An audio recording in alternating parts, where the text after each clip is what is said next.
qu'est-ce qu'elle est dégueulasse ma moto, putain.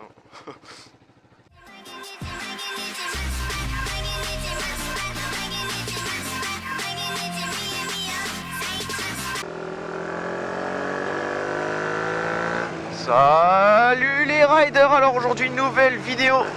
On se retrouve aujourd'hui pour un simple motovlog. Et aujourd'hui on va parler principalement de la différence entre une voiture et une moto, ou surtout leur utilisation en fait. Bon, déjà la première chose à laquelle on peut penser, c'est que une moto c'est plus fait pour le plaisir, disons l'avis commun. Une moto c'est plus fait pour le plaisir et pour s'amuser, tout simplement. Alors qu'une voiture, ça va être plus vu comme un véhicule utilitaire pour se transporter, pour aller faire des courses, pour faire des voyages. Alors qu'en fait non, c'est pas vraiment ça. Disons qu'une berline, ça va être plus pour se transporter, pour faire des petits trajets, des trucs comme ça. Mais il y a des motos forcément qui peuvent faire la même chose. Donc je parle par exemple des routières. Pour faire de la route, les routières c'est génial, c'est confortable, c'est voilà quoi. Et pareil pour faire des petits trajets, vous pouvez avoir une 125 tout simplement comme moi. Je vais pas connaître de trajet, mais bon, ça me permet de m'amuser tout en faisant des petits trajets sans bourriner à chaque fois quoi, sans avoir une mille entre les pattes et devoir toujours être sur circuit ou sur grande route quoi.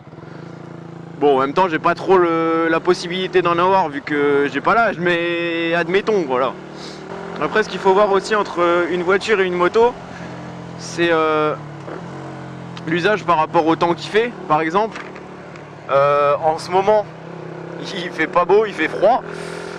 Les sols ils sont trempés, voire encore plus que trempés, je sais pas si ça existe, mais avec le verglas, voilà. En voiture vous avez un petit peu moins de risque de vous casser la gueule qu'en moto, parce que forcément vous avez une carrosserie. Après ouais, comme je fais là, la moto c'est bien pour l'interfile. Quand il y a des bouchons et tout, si vous habitez dans une grande ville c'est pratique. Après il faut aussi voir le côté danger. Si vous faites de l'interfile vous avez plus de chances de vous faire renverser que si vous êtes en voiture et que vous suivez la file quoi. Après quand vous êtes en moto il va falloir être plus vigilant que si vous êtes en voiture évidemment, parce que en moto certes t'as pas les angles morts, t'as pas tout ça, mais t'es beaucoup plus vulnérable qu'une simple voiture qui va avoir minimum une carrosserie quoi. En plus de la carrosserie vous avez votre ceinture, vous avez des airbags. Vous allez me dire en moto il y a possibilité d'avoir des gilets avec des airbags. Ouais mais bon, les gilets déjà soit ils coûtent cher, soit c'est moche. Et voilà, même si la sécurité passe avant tout, vous n'allez pas acheter un gilet moche juste pour avoir des airbags sur votre moto quoi. Faut pas déconner hein. Donc voilà. Donc, si vous hésitez par exemple entre une moto ou une voiture, faut déjà voir l'utilisation que vous en aurez, si vous comptez l'utiliser vraiment régulièrement, toute l'année. Il va falloir également voir si tout simplement vous vous sentez mieux en moto ou en voiture, parce que si vous vous sentez vraiment pas bien dans une voiture, par rapport au fait que vous vous sentez trop bien ou quoi, faudrait savoir à chercher si c'est vraiment judicieux de prendre une voiture si vous vous sentez mal dedans quoi. Mais bon, il y aura bien un jour où vous devriez acheter une voiture, parce que bon, la moto sous la pluie, la moto sous la neige, la moto quand il y a du verglas, ou pour faire vraiment de la grande route, ou pour se balader avec des potes, voilà quoi, c'est pas tip top. Ça faut quand même y penser.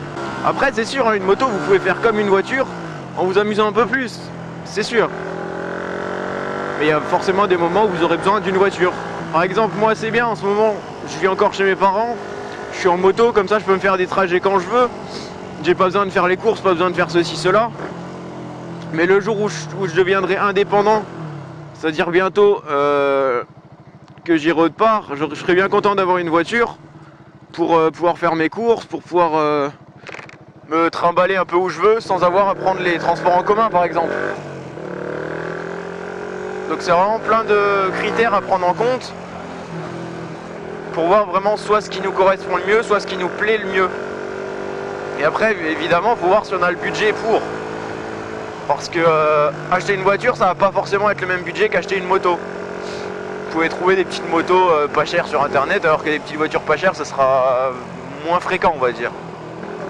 Le permis moto il coûte un petit peu moins cher peut-être que le permis voiture. Bah ça va.